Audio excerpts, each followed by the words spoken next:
Hello दोस्तों, मैं आपका दोस्त पुरुषोत्तम ठाकुर।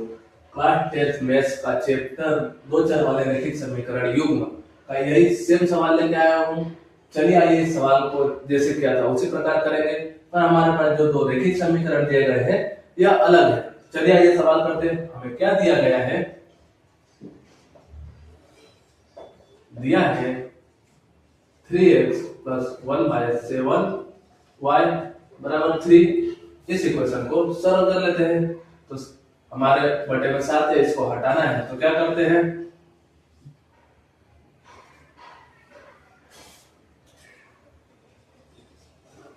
इक्वेशन इंटू 7, पूरे समीकरण में 7 का भाग कर देते हैं, गुणा कर देते हैं, सॉरी गुणा करने पर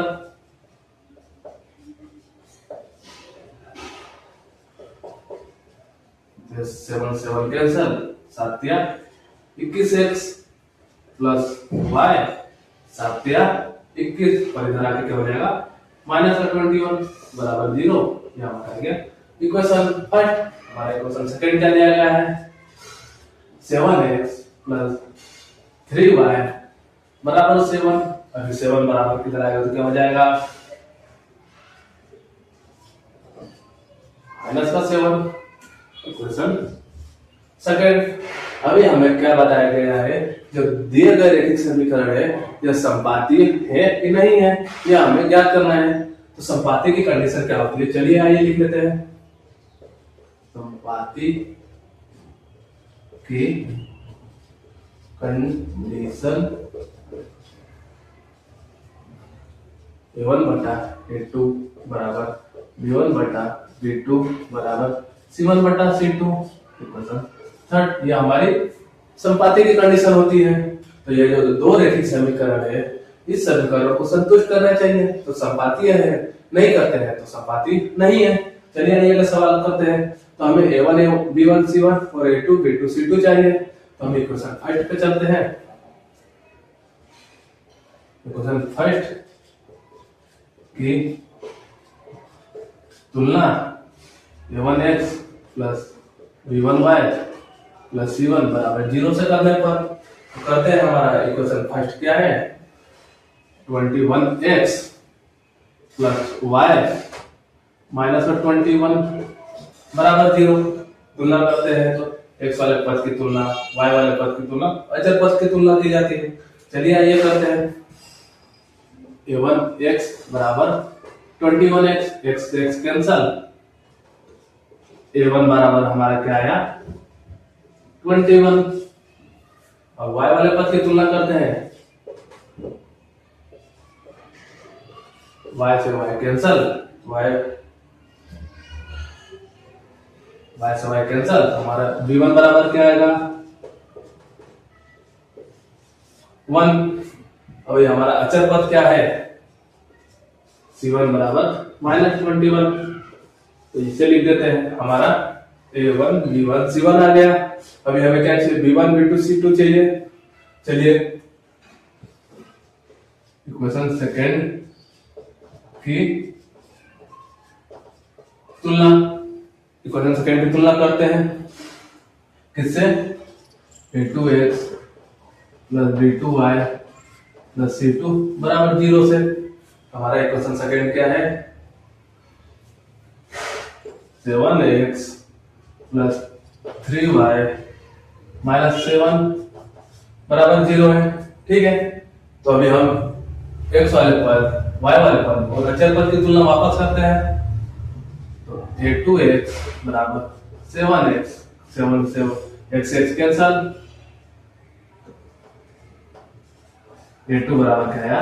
हमारा 7। अभी b वाले पद की तुलना करते हैं,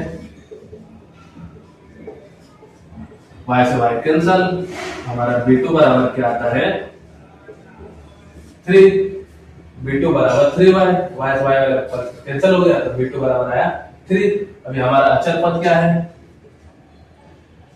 c2 बराबर -7। हमें a2 b2 c2 b1 a1 b1 c1 की वैल्यू आ गई। चलिए आइए हम इसे अभी रखते हैं इक्वेशन थर्ड में और देखते हैं कि यह बराबर हो रहा है कि नहीं। इक्वेशन थर्ड में A1 B2 A1 B1 C1 and A2 B2 C2 की वैल्यू रखने पर, चलिए आइए रखते हैं।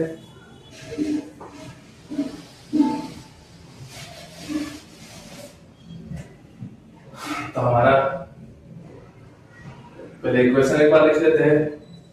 A1 बटा A2 बराबर B1 बटा B2 बराबर C1 बटा C2 के।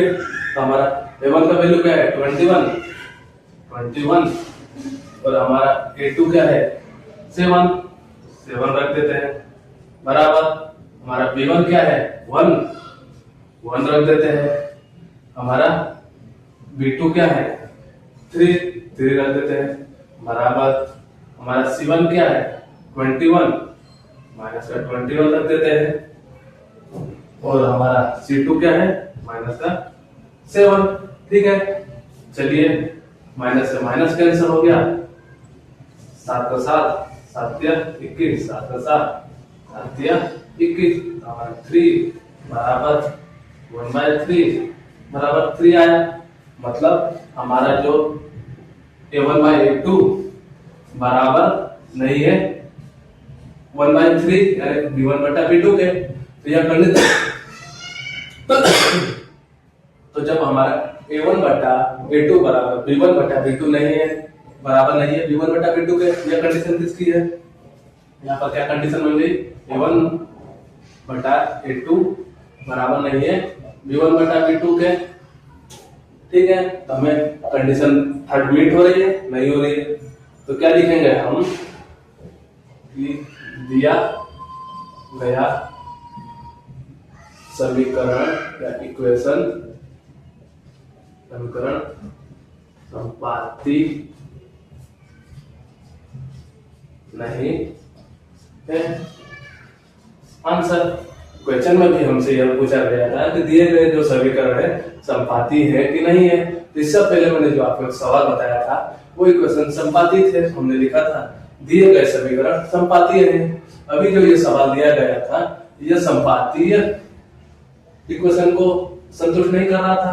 यह कौन सा इक्वेशन आ रही है यहाँ पर A1 बटा A2 बराबर नहीं है B1 बटा B2 के। हम आगे देखेंगे ही नहीं। अभी यहाँ पर क्या लिख सकते हैं बराबर C1 बटा C2। यह किसकी कंडीशन है?